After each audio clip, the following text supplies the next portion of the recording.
Nggak tahu ya ke depannya, karena lebih mahal. Iya. Itu penemunya orang Turki, suami istri. Masya Allah. Iya. Baik, terima kasih Pak Dr. Fahru Razi. Ini sudah tuntas pertanyaan semua. Kita ucapkan jazakallah khairan kasiran pada narasumber kita, Dr. Fahru Razi. Mudah-mudahan beliau senantiasa diberi kesehatan dan perlindungan dari Allah Subhanahu wa taala. Amin ya rabbal alamin. Ya, saya pamit boleh ya?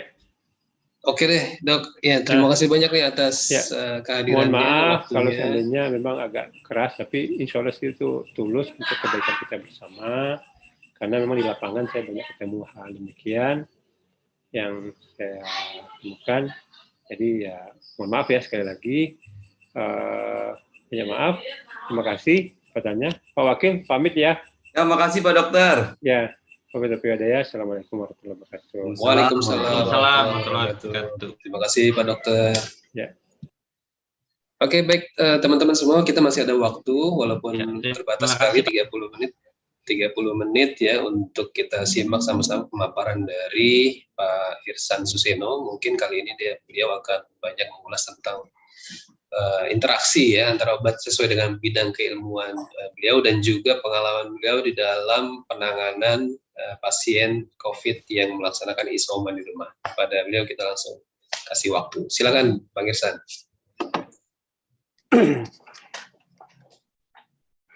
Terima kasih kepada Pak Hari. Assalamualaikum warahmatullahi wabarakatuh. Waalaikumsalam warahmatullahi wabarakatuh. Saya mungkin agak singkat aja ya terkait dengan paparan obat ya. Sebetulnya nanti ada berhubungan sekali dengan apa yang tadi disampaikan oleh Dr. Fahrur, karena emang kami biasa barengan gitu. Biasanya saya dari sisi obat, beliau dari sisi penanganan secara integral pengobatan.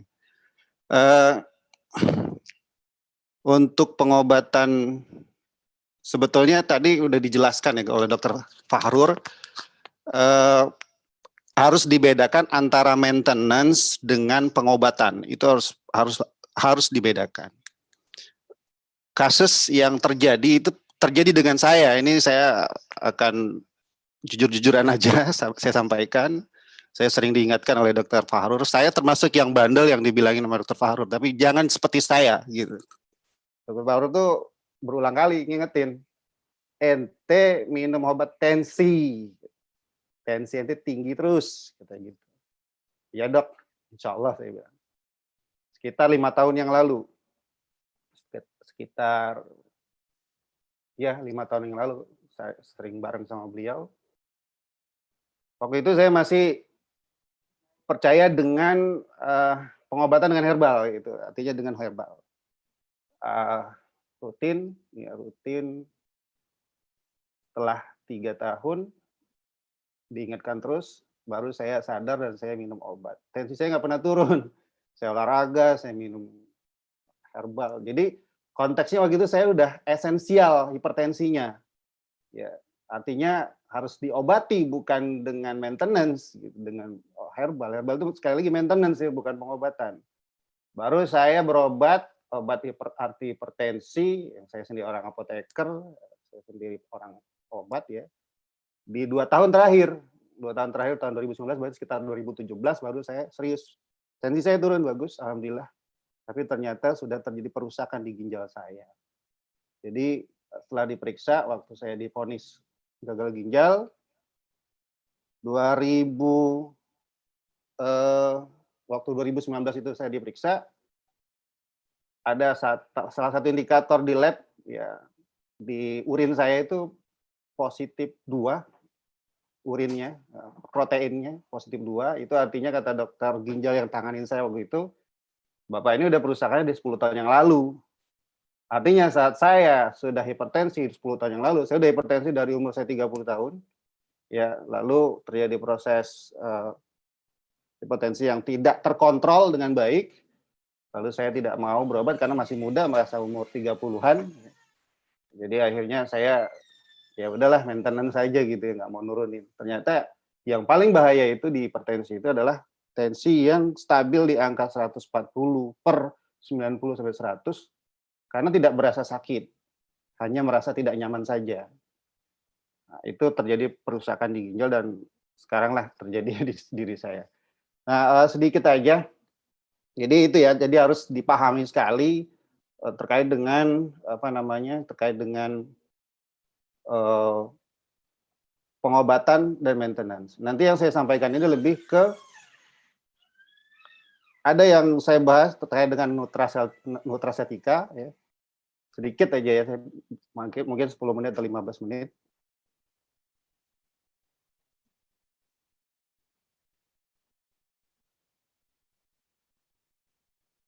Ya.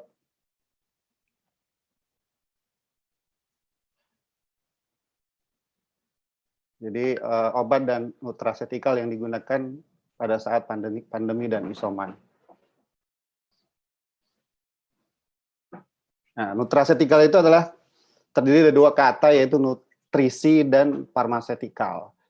Ya, atau nutrisi itu gizi ya, gizi yang diasupkan. Itu bisa berasal dari tanaman, tumbuhan atau vitamin-vitamin yang sudah dalam bentuk bahan-bahan kimia yang udah jadi ya, misalnya vitamin C dan sejenisnya. Itu farmasetikal juga sama seperti itu. Jadi nutrisi yang dibutuhkan oleh badan kita, tubuh kita sehari-hari. Ya, nutracetikal yang punya potensi sebagai peningkat imun, sama vitamin D. Vitamin D itu penting banget ya, di Indonesia itu orang-orang banyak yang mengalami defisiensi vitamin D. Di Indonesia itu termasuk rendah ya, vitamin D-nya atau defisiensi vitamin D. Peran pentingnya dalam apa namanya, dalam imunitas, vitamin D itu berperan sebagai imunomodulator. Jadi dia berperan sekali dalam meningkatkan imunitas tubuh kita. Nah, di mana bisa kita dapatkan vitamin D? Yang paling banyak itu di sinar matahari. Tapi ya paling penting kalau di bahasan-bahasan yang sering ada di berseliweran ya, sinar matahari yang paling bagus tuh kapan sih? Ada yang bilang dari jam 7, jam 8, jam 10. Nah, itu nanti detailnya nanti kita bahas, tapi sekiranya sinar matahari itu memang penting buat kita. Atau dibantu dengan minum vitamin D yang sudah jadi. Vitamin D yang sudah jadi, atau yang dijual di apotek-apotek. Dan paling bagus itu adalah yang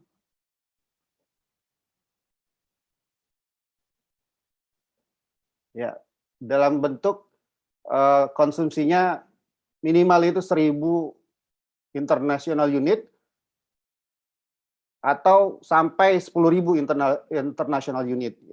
Karena tubuh kita butuh sampai 40 sampai 60 nanogram. Jadi nanti masuk dalam darah, masuk dalam perut nanti diproses, di metabolisme terserap dalam darah, itu nggak sampai, akan banyak yang berkurang. Dan itu penting sekali. Dari sinar matahari itu nggak terlalu memenuhi kebutuhan itu, maka perlu atau dibantu dengan apa namanya, obat dari vitamin D yang sudah jadi. Makanya perlu konsumsi itu. Nah, dalam penelitian COVID ya, vitamin D itu juga berperan penting banget, berperan penting dalam pengobatan orang COVID ya. Makanya salah satu apa namanya, terapi yang saya apa namanya, berikan kepada teman-teman di lapangan adalah vitamin D 5.000 yang international unit ya. Karena vitamin D bisa mengurangi apa namanya, kalau sitokin itu kan efek dari inflamasi ya, efek dari tubuh bereaksi terhadap infeksi. Dan vitamin D itu berperan sekali terhadap apa namanya, peningkatan imunitas kita. Memang ada efek samping vitamin D ya, vitamin D yang dalam bentuk apa namanya, obat ya. Dia bisa menimbulkan mual, makanya banyak yang minum ini kok jadi mual. Ya, salah satunya itu. Salah satunya karena efek samping dari vitamin D itu sendiri.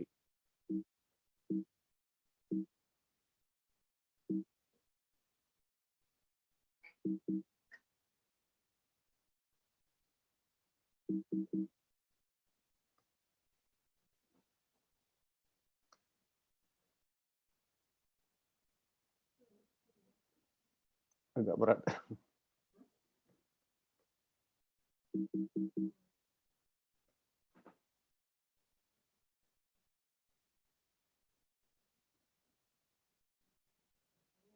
Ya, vitamin C ya. Vitamin C juga begitu, vitamin C kita butuhkan bahkan sampai kalau untuk dosis maintenance itu butuh 500 mg per hari. Tapi dalam penata laksanaan COVID itu bisa sampai 2000 mg per hari. Maka beli vitamin C, hindari vitamin C yang asid ya atau yang asam. Jadi kalau bisa vitamin C yang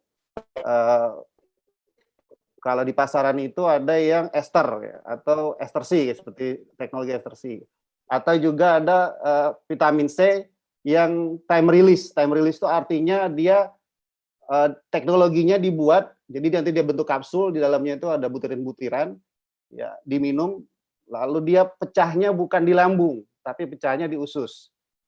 Kenapa pecahnya diharapkan di usus? Supaya tidak membuat terjadi pengasaman di lambung. Jadi menghindari tadi mual dan terjadinya peningkatan asam lambung. Memang dosisnya itu kalau misalnya dosis tinggi, kalau dia vitamin C-nya yang pecahnya di lambung, ya pasti akan menyebabkan mual ya, karena asam lambung yang meningkat.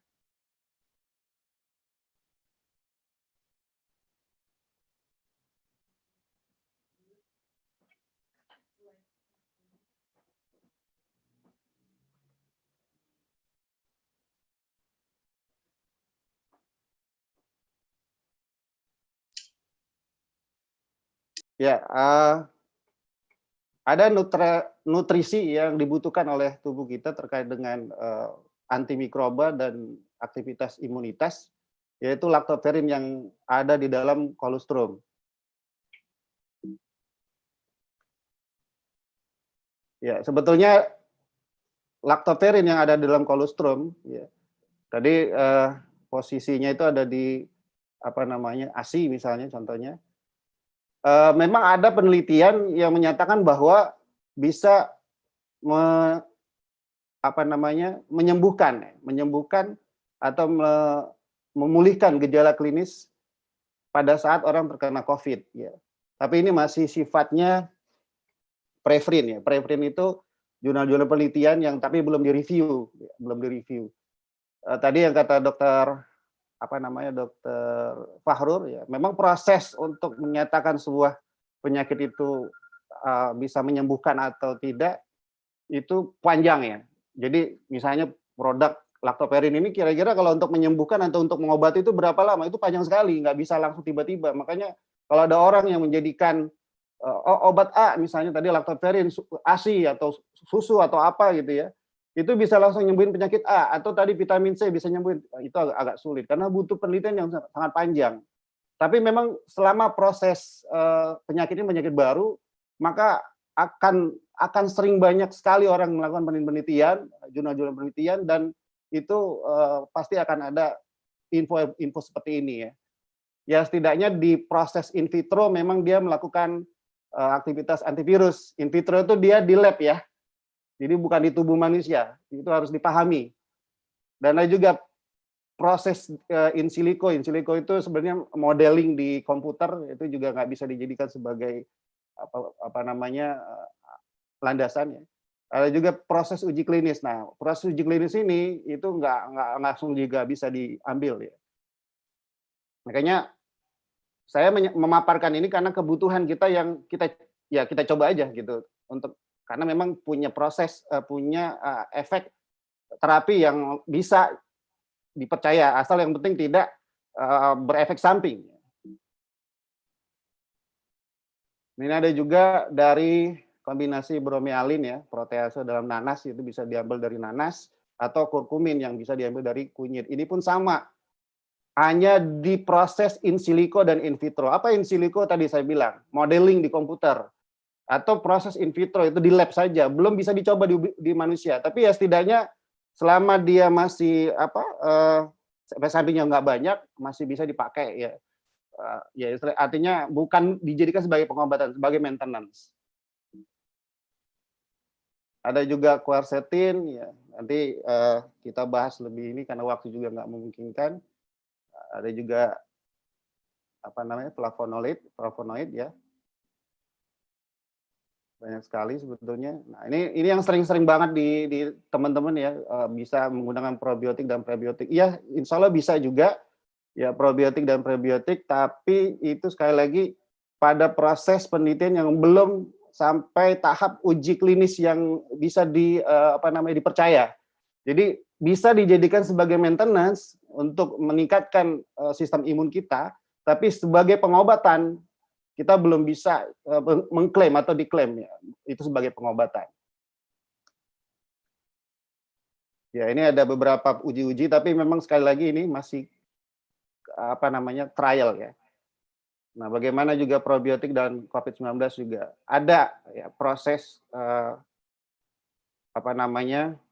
yang bisa dilakukan dengan probiotik, tapi tidak ada bukti nyata tentang kemungkinan intervensi probiotik itu pada pasien COVID-19 bisa dapat mencegah atau memulihkan kerusakan. Tapi dia bisa dijadikan sebagai proses maintenance atau penunjang. Sekali lagi proses maintenance atau penunjang. Jadi kalau mau ada perbaikan ya ke dokter ya. Coba periksa kondisi yang terjadi di pencernaan atau di paru-parunya. Tapi probiotik ini bisa sebagai sarana penunjang. Jadi sekali lagi saya ingatkan sebagai proses penunjang. Ya, rumput laut sebagai probiotik. Ini kemarin ada proses penelitian edible mushroom. Kemarin sempat lagi ada proses penelitian juga. Tapi sekali lagi itu tadi ya, baru proses in vitro, belum diuji kepada manusia. Nah, madu juga bisa, kemarin sempat berseliweran dari dokter Pimprim ya, madu atau yang mengandung glukosa itu baik dihindari kalau ketahuan di awal ya. Karena memang proses replikasi dari virus itu adalah memerlukan karbohidrat, ya, memerlukan kalori dari karbohidrat. Jadi berpuasa dulu ya. Madu itu setelah 2 atau 3 hari kalau kata dokter Pimpin. Tadi itu memang betul ya. Yang saya pahami selama ini dalam belajar biokimia salah satunya proses replikasi virus itu dihasilkan dari konsumsi karbohidrat atau kalori yang kita makan.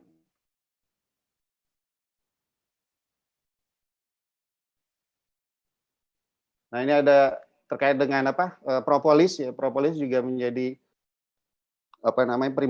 primadona juga di kalangan teman-teman. Tapi di FDA, fruit drug ya, di Amerika ya, association di Amerika sana itu mengingatkan ya, based on our review ya, the product is unapproved ya. Jadi tidak bisa dijadikan sebagai obat. Jadi klaim yang berlebihan. Tapi sebagai maintenance sekali lagi boleh. Tapi untuk diklaim, oh ini bisa ngobatin nih, itu bahaya. Karena nanti orang tergantung dari itu sehingga tidak berobat ke pengobatan primer. Pengobatan primer tadi saya ceritakan ya, tubuh butuh sekali pada saat dia terinfeksi virus lalu mengalami proses yang perburukan. Kalau misalnya dimasuk di gejala ringan atau gejala OTG atau tanpa gejala, maka tubuh itu butuh sekali bantuan tadi untuk meningkatkan unitasnya dengan vitamin C, vitamin D, lalu vitamin B kompleks dan zinc, ya dengan dosis tertentu yang tadi saya sudah sampaikan, lalu dibantu itu untuk meningkatkan imunitasnya untuk melawan virus. Sedangkan jadi pada saat proses infeksi virus itu terjadi infeksi sekunder di paru-paru atau di tubuh yang lain, termasuk di pencernaan. Kan tadi kan di pencernaan tadi ada bisa terjadi di paru-paru juga apalagi ya. Nah, itu butuh dibantu oleh antibiotik. Nah, itu pengobatan primer. Pengobatan sekunder tadi yang saya sampaikan tadi ya, probiotik dan yang lainnya. Atau madu misalnya. Tapi itu saja mungkin dari saya untuk menyingkat waktu. Terima kasih sebelumnya. Assalamualaikum warahmatullahi wabarakatuh. Waalaikumsalam warahmatullahi wabarakatuh. Luar biasa Pak Ihsan dengan pengetahuannya tentang berbagai macam tadi sudah kita simak ya, istilah-istilahnya ada prebiotik, probiotik dan sebagainya. Baik, kita buka sesi tanya jawab. Kira-kira ada sekitar 10 menit lagi ya. Silakan. Ini ada pertanyaan masuk dari Pak Hartoni. Tadi kayaknya udah terjawab ya. Vitamin C itu dalam sehari bisa konsumsi berapa tablet yang 1000 mili? Maksimum dosisnya berapa, Pak Irsan? Untuk vitamin C yang 1000 mili? Masih di mute itunya, speakernya, mic-nya. Untuk vitamin C bisa sampai 2000 mg per hari dalam waktu 1 hari. Berarti 2000 mili bisa kita konsumsi ya? Ya, dalam beberapa proses penelitian itu memang terjadi 50% hanya diserap oleh tubuh, makanya butuh sampai 2000 mg itu. Di Singapura sampai 5000 itu, Pak Irsan. 5000. Tapi jangan ikut-ikut Singapura ya.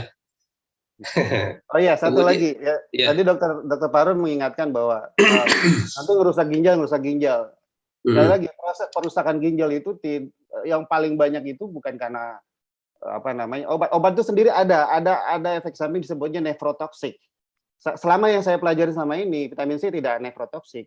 Dia hanya diekskresi melalui ginjal atau melalui urin. Tapi dia tidak nefrotoksik atau tidak meracunin ginjal, atau tidak merusak ginjal. Jadi nggak semua obat merusak ginjal ya. Sekali lagi saya ingatkan, tidak semua obat bisa merusak ginjal. Oke. Ini dari Pak Miral nih. Untuk nutrisi itu yang dikonsumsi yang paling baik itu yang sudah pabrikan ya, dalam bentuk kapsul dan sebagainya, atau yang kita ambil dari sumber alami? Harusnya dari alami sih ya. Pertanyaannya sumber yang bisa diambil dari alami itu udah pasti, tapi apakah terpenuhi kebutuhan kita dari sumber alami itu? Karena kita nggak pernah tahu itu berapa miligram. Sedangkan kita tahu kalau misalnya untuk kebutuhan vitamin C kita harus 500 mg misalnya kan sehari misalnya, atau ada yang bilang 30 sampai 60 mg misalnya per hari. Nah, itu yang kita nggak tahu. Ya, contohnya misalnya makan jeruk kan kalau 1000 mg berapa buah jeruk itu, Pak Irsan? Mungkin nggak kuat kali perut kita ya. Iya, itu dia. Ada yang bilang bisa sampai 1 mobil jeruk.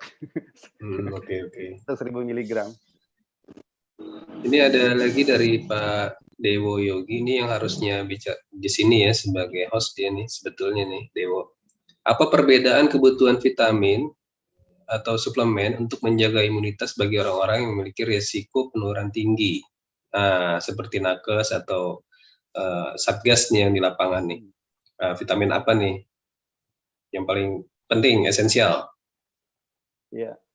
Sama dengan yang pengobatan sebetulnya lebih ke maintenance, vitamin C, vitamin D3, sama multivitamin. Itu menurut saya paling penting, dan bukan menurut saya sih, dari beberapa yang tadi saya paparkan itu dari sumber-sumber itu. 3 ya, vitamin C, D3, multivitamin. Oke. Ya. Maaf Pak Ari, jadi bisa madu, bisa haba sauda, itu sangat bisa sekali, atau propolis tadi yang sudah sampaikan. Tapi sekali lagi, sayangnya produk-produk tersebut tidak ada data yang lengkap berapa komposisi yang sebenarnya yang ada dalam produknya. Jadi sebenarnya madu kalau diteliti ada penelitian madu ya, atau penelitian propolis ada, penelitian dari haba sauda ada. Cuman sayangnya yang memproduksi itu nggak standar kadang. Jadi nggak tahu itu sebenarnya satu kapsul haba sauda itu komposisinya berapa. Nah, itu yang jadi masalah. Makanya dalam dunia farmasi itu, dalam dunia industri farmasi itu ada namanya CPOTB, cara pembuatan obat tradisional yang baik. Terkadang banyak herbal-herbal yang berseliweran atau yang dijual di pasaran itu tidak mengikuti standar CPOTB dan tidak pernah tahu berapa komposisi yang sebenarnya. Makanya yang paling aman yang tahu yang sudah ada data standarnya, yaitu ya tadi vitamin C 1000 mg, 1000 mg dan sejenisnya. Tapi untuk pelengkap silakan, nggak apa-apa, sangat bagus sekali sebetulnya. Pelengkap ya. Oke ya, mudah-mudahan ke depan ada semakin terstandar ya untuk herbal kita yang luar biasa kaya sebetulnya ya. Kemudian ini kan dari Bu Novita nih, efek samping vitamin D3 itu menyebabkan mual. Bagaimana untuk penderita COVID yang memang udah mual-mual gitu ya, padahal mereka butuh konsumsi vitamin D. Apa benar itu menyebabkan mual? Salah satunya memang menyebabkan mual.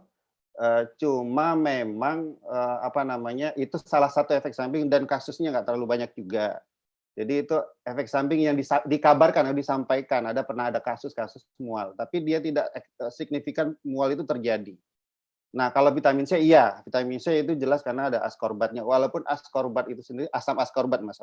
Asam ascorbat itu tidak apa namanya, ya memang berefek kepada peningkatan asam lambung atau mengiritasi lambung kita.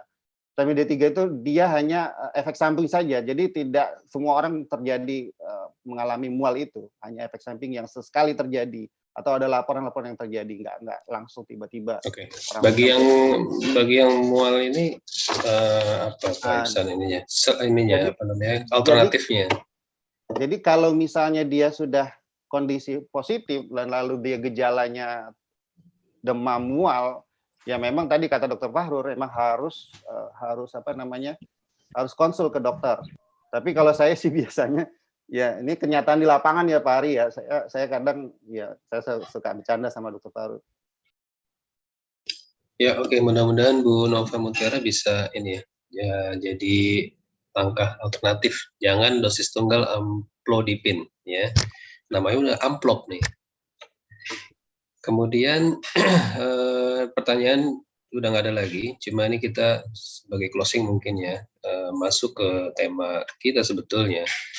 Apa sih sebetulnya salah kaprah dalam isoman, pengalaman Pak Irsan, yang mungkin yang perlu kita perbaiki sama-sama, khususnya di Cipayung.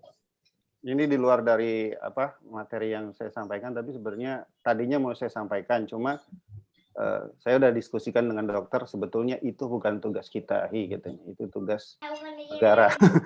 Artinya kita sebetulnya hanya membantu gitu. Nah, tapi memang ya kita kan kadang di lapangan agak miris ya, Ustadz ya, melihat di lapangan kebutuhan orang begitu luar biasanya terhadap apa namanya penanganannya. Nah, salah kaprah yang terjadi itu salah satunya tadi sudah diingatkan dulu oleh Dokter Fahrur, apa namanya, tidak objektif dalam pemeriksaan dini. Jadi udah demam biasa gitu. Lalu terjadi 3 hari, 4 hari, 5 hari terlambat, terjadi perburukan gejala semakin berat, maka makin sulit untuk ditangani. Nah, kalau yang sudah saya biasanya ngambil keputusan sendiri. Ya, biasanya saya kasih kombinasi obat-obat yang saya bilang tadi ya, vitamin tadi. Itu standar dulu, yang penting standar. Selamping itu nanti dikasih herbal dan segala macam silakan, tapi standar dulu vitamin C tadi yang 2000 mili atau 1000 mili dikombinasikan dengan multivitamin yang tadi sama vitamin D3 yang 5000 miligram. Nah, sebetulnya ada ya. Ya, terusin dulu. Ya. Itu salah kaprah pertama pada saat dia tidak objektif ya. Tidak objektif itu apa maksudnya? Apa tidak terus terang atau dia mengabaikan atau gimana? Ya bahasa gampangnya itu pertama nggak terus terang, kedua dia ya mengabaikan, menganggap ini penyakit biasa gitu ya. Salah sering saya tulis dan saya share ke teman-teman itu kan ini bukan masalah membunuhnya, karena memang bahkan sampai cuma 5% kan terakhir saya dengar tuh. Tadi Dokter Fahrur bilang 20%, berarti lebih besar lagi. Ini penyakit nggak langsung membunuh, memang 80% dari data yang ada bisa 80% orang hidup gitu setelah terinfeksi. Cuman masalahnya adalah proses penyebarannya yang luar biasa. Kalau kita nggak terus terang, kita nggak jujur dengan itu, maka ada saatnya pilihan penyakit itu datang ke orang yang lemah di antara kita. Termasuk saya ini adalah orang yang lemah, dan makanya tadi Dokter Fahrur bilang jangan keluar rumah. Ya, saya emang sampai hari ini sejak kasus ini nggak pernah keluar rumah, saya di rumah aja. Jadi apa namanya, ada saatnya nanti penyakit itu akan menyebar dan masuk ke orang yang terlemah di antara kita, dan itu penyebabnya karena kita tidak objektif, tidak jujur tadi. Itu salah kaprah banget. Maka pada saat kita merasakan ada gejala, paksakan apakah lapor ke RT, lalu puskesmas, lalu di antigen atau di karena kan prosedurnya itu SOP-nya antigen ya, supaya tahu dulu. Tapi kadang antigen itu masih negatif karena masih sekitar 3 atau 4 hari lagi baru jadi positif. Makanya memang PCR juga salah juga, PCR bisa sampai seminggu sampai 2 minggu kadang kan.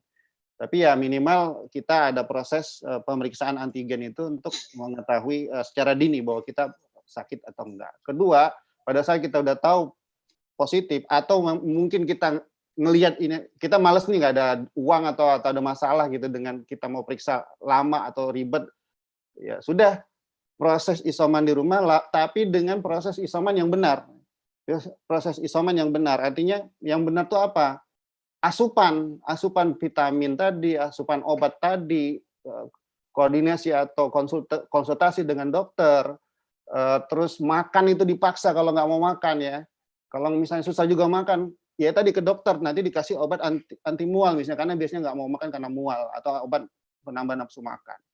Pada saat asupan-asupan itu masuk, tadi ya, obat dan segala macam, itu ada kesempatan buat kita bisa bertahan melawan melawan dari COVID ini.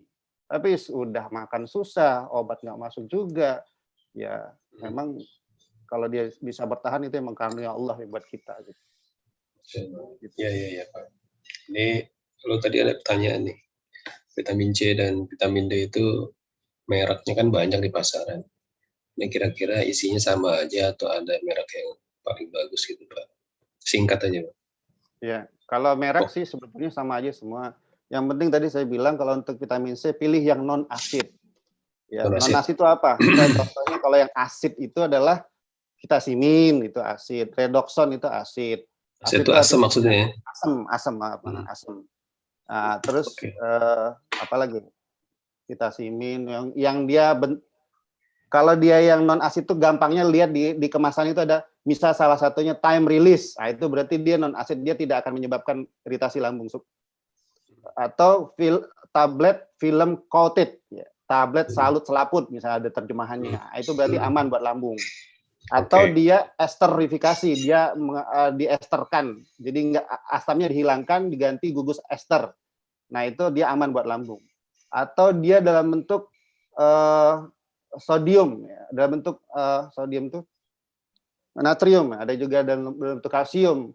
Jadi gugus asamnya diganti. Itu proses kimiawi dan itu susah menjelaskannya. Jadi ada gugus asam diganti sehingga dia nggak asam buat lambung. Mungkin itu. Nah, masalah merek memang ada perbedaan, tapi itu panjang nanti. Tapi sedikit aja saya kasih tahu. Memang merek-merek yang paling bagus ya nanti tergantung dari dia ngambil bahan bakunya di mana, di Eropa atau di Cina atau di India. Kalau bahan bakunya di Eropa kemungkinan bagus karena nah itu masalahnya, tahu nggak kita dia ngambil bahan baku di mana. Nah itu yang agak panjang penjelasannya. Mungkin itu. Ya, terima kasih Pak Ihsan. Kita ucapkan jazakallah khairan kasiran pada Pak Ihsan Suseno. Mudah-mudahan Allah berikan pada beliau kesehatan, panjang umur dalam sehat tentunya, dan perlindungan. Amin. Bukan hanya pada dirinya, tapi juga pada keluarganya dan kita semua yang hadir di sini, keluarga kita yang di rumah. Kita sudah sampai penghujung acara. Pak Haji lapor. Sudah selesai ya, Pak Haji? Siap Pak Hari, terima kasih. Ini kita tutup saja ya. Mungkin ada tambahan Pak Hari, tambahan sedikit ya. Yang pertama untuk kader semua, ya saat ini kan yang urgent ya, mendesak adalah kebutuhan kita terhadap tabung gas. Ya mungkin sama-sama kita sudah menyadari ya.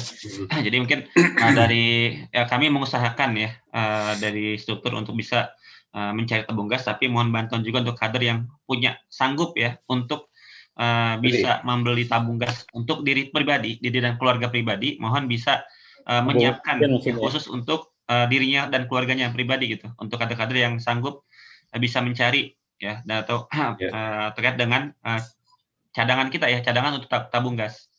Dan alhamdulillah kalau misalnya bisa menyampaikan ke tim DPC ketika darurat ya mungkin dapat bisa kalau ada kader yang terdekat yang sangat darurat butuh mungkin bisa dipinjamkan. Yang pertama terkait dengan kebutuhan tabung. Ya karena sekarang kondisinya harganya itu harga regulatornya harganya sama seperti harga tabung yang lalu ya, ketika normal ya. Jadi ini harga regulator aja sudah seharga tabung ya. Jadi ini kita juga memang punya permasalahan ya dalam mencari tabung. Yang kedua juga tentang pengisiannya. Kemudian yang kedua adalah terkait dengan alur ya ketika kita terdeteksi terpapar. Ya, jadi ini juga sebuah permasalahan untuk kader yang memang upahnya bukan di kader Cipayung. Ya, ini kalau untuk yang tim kami Satgas juga kadang terkejut ya. Waduh, ada kader ternyata di sini. Nah, baru nongol, baru ketahuan ini ada kader di sini. Nah, tapi untuk kader yang memang sudah aktif ya, mohon bisa silaturahim juga ya dengan pertama ketika terpapar maka sampaikanlah kepada ketua UPA-nya, ya kepada pembina UPA, ketua UPA, kedua kepada ketua DPRA, ya kan. Nah, jadi mohon bisa disampaikan. Kemudian nanti ya kami sama-sama ya untuk menyampaikan kepada pihak puskesmas ya agar dapat berikutnya diadvokasi. Jadi mungkin itu juga Pak seluruh kader agar bisa jangan sampai ada kader yang tidak tahu siapa ketua DPRA-nya ya, siapa ketua pembina UPA-nya karena nggak hadir ya sampai lupa ya. Nah itu juga perlu jadi catatan ya di kaderisasi ya, sampai kelupaan kalau dia harusnya UPA ya nggak datang. Ketika dibutuhkan baru ya hadir. Demikian tambahannya Pak Hari dari kami ya, khusus untuk kebutuhan tabung yang sangat besar. Ya, terima kasih Pak Haji ya atas tambahannya. Ya kita mudah-mudahan bisa ya, saling bantu karena kebutuhan oksigen sekarang sedang tinggi. Sementara DPC setahu saya cuma ada 5 tabung ya yang standby ya Pak Haji ya. Nah itu sangat kurang ya. Oke, teman-teman semua, Bapak Ibu, Ustadz dan Ustazah, andai tolan yang menyaksikan dan mengikuti kegiatan ini, kita sudah sampai di ujung acara. Kita akan segera akhiri ya, dan mudah-mudahan kita senantiasa diberikan oleh Allah kekuatan dan kesabaran ya untuk tadi pesan dari Pak Dokter. Yang pertama, kita jangan sampai tertular. Bagaimana cara kita tidak tertular? Kita sikapi sebagai perang dan kita sembunyi di bunker-bunker kita masing-masing. Ya tentunya ini perlu perjuangan dan mudah-mudahan Allah mudahkan usaha kita dalam memerangi pandemi ini dan kita punya kontribusi dan kewajiban moral untuk masyarakat. Mungkin akhirul kalam saya mohon bukan pintu maaf jika selama menjalankan acara ini banyak kekurangan. Kita tutup bersama pertemuan kita dan webinar kita kali ini dengan doa kafaratul majelis. Subhanakallahumma wa bihamdik asyhadu an la ilaha illa anta astaghfiruka wa atubu ilaik. Assalamualaikum warahmatullahi wabarakatuh. Waalaikumsalam. Waalaikumsalam warahmatullahi wabarakatuh. Sampai jumpa di pertemuan yang lain. Mantap. Terima kasih Pak Hari. Ya, sama-sama. Terima kasih Pak Hari, mantap. Ya Pak Ersan, makasih Pak Hari, makasih. Ya sama-sama Pak Haji. Ya. Assalamualaikum. Saya izin live ya.